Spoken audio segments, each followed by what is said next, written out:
ఓం నమో నారాయణాయ నమశివాయ. ద్రౌపది ధర్మరాజు చెప్పింది, ధర్మరాజు ద్రౌపదికి చెప్పాడు. అంతిమంగా సహనం, క్షమాగుణం ఇవే గొప్పని అర్థమైంది. ఇక ద్రౌపది మరలా అంటుంది, రాజా, నీ బుద్ధికి మోహాన్ని కలిగించిన ఆ విధి ప్రారబ్ధాలకు ఒక నమస్కారం. పితృపైతామహమైన రాజ్యాన్ని నీవు వహించవలసి ఉండగా నీ బుద్ధి మరొక విధంగా ఉందేందయ్యా? లోకంలో జనులకు వేరు వేరు కర్మలు నిర్దేశింపబడి ఉన్నాయి. అందువల్ల కర్మలను ఇచ్చారు అంటే అనుభవించాక కానీ అవి నశింపు అన్నట్టు.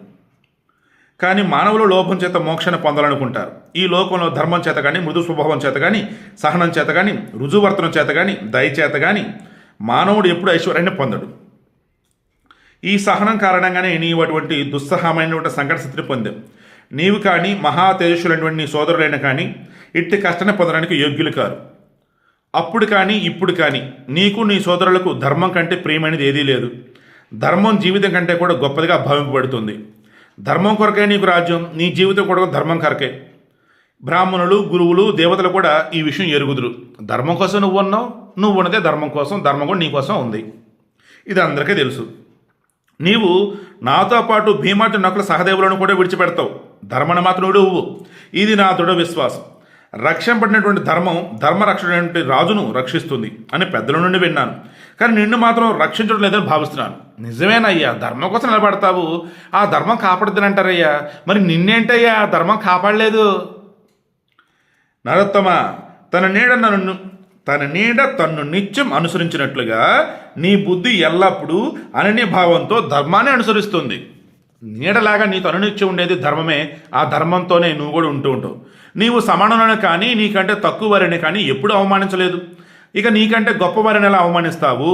ఈ సమస్త భూమండలాన్ని పొంది కూడా నీకు కొమ్ములు మొలవలేదు. రాసు యాగం చేసినప్పుడు ఆల్మోస్ట్ ప్రపంచమంతా జయించాడు. నీవు స్వహాకారాలతో దేవతలను, స్వధాకారాలతో పితృదేవతలను, పూజలతో బ్రాహ్మణులను నిత్యమూ సేవిస్తున్నావు. పార్థ, నీవు బ్రాహ్మణులను వారి వారి కోరికలన్నింటినీ కూడా తీర్చి తృప్తిపరిచావు.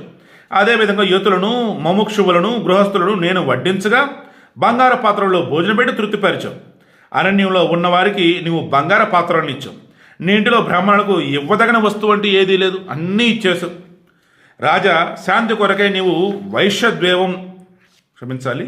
శాంతి కొరకై నీవు వైశ్వదేవం చేసే అతిథులకు, ప్రాణులకు అన్నం పెట్టి వారు తినగా మిగిలిన దానిని నువ్వు తిని జీవిస్తున్నావు. ఇష్టులు, పశుబంధాలు, కామ్య యజ్ఞాలు, నైమిత్తిక యాగాలు, పాక యజ్ఞాలు, నిత్య యజ్ఞాలు అన్నీ యథావిధిగా నీవు చేస్తున్నావు. రాజ్యానికి దూరంగా దారి దోపిడీదారుల నుండి నిర్జనమైనటువంటి ఈ మహారణ్యంలో నివసిస్తూ కూడా నీవు ధర్మకార్యాలను లోపం లేకుండా ఆచరిస్తున్నావు. అశ్వమేధం, రాజసూయం, పౌండరీకం, గోసవం అనే మహాయజ్ఞాలు చేసి భూరీ దక్షిణలను కూడా ఇచ్చావు.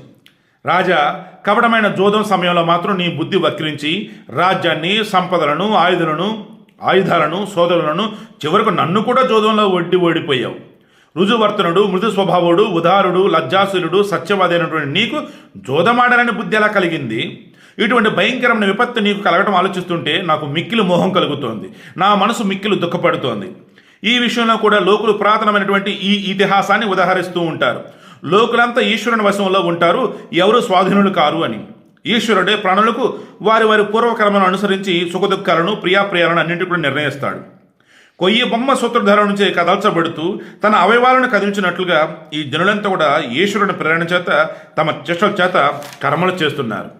అంటే మొత్తం ఇంక ఈశ్వరుడే చేపించడా నీ చేత అని చెప్పేసి అంటుంది. అవునా? నిజమే, రేపు మాట్లాడదాం.